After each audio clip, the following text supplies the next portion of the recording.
আমার সকালের নাস্তার ক্ষেত্রে সবসময় এটা পছন্দ যে এমন একটা খাবার থাকবে যেটা সব রকম পুষ্টিগুণে ভরা কিন্তু ঝামেলা মুক্ত। কারণ সকালের টাইমটা না খুব বেশি মানে তাড়াহুড়ার মধ্যে দিয়ে যায়। এই সময় মানে অনেক ঝামেলা করে কোনো কিছু যে করব সে সময়টা থাকে না। এ কারণে যদি এমন একটা নাস্তা হয় যেটা হচ্ছে খুব সহজ, শর্টকাট আর সবাই খুব পছন্দ করে খাবে, তো সেটা হলেই মনে হয় যে ভালো হয়।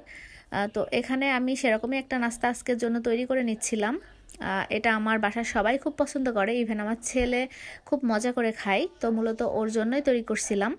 তো সকাল সকাল আমি হচ্ছে তৈরি করে নিচ্ছিলাম একটু চিকেন স্টু। এটা তৈরি করতে তেমন একটা ঝামেলা লাগে না আর সময়ও খুব অল্প সময় লাগে, এই কারণে এটা মাঝে মাঝেই আমি তৈরি করি।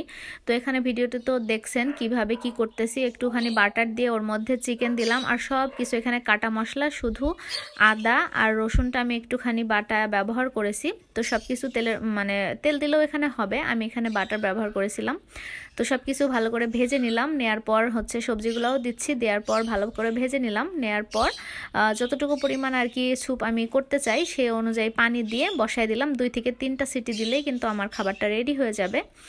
আর এখানে হচ্ছে একটু একটু করে সব রকম মশলাও আমি দিয়ে দিয়েছিলাম, খুব সামান্য সামান্য। তো এই তো আমার সহজ নাস্তা, সাথে ছিল একটা কলা আর হচ্ছে 2টা ব্রেড টোস্ট।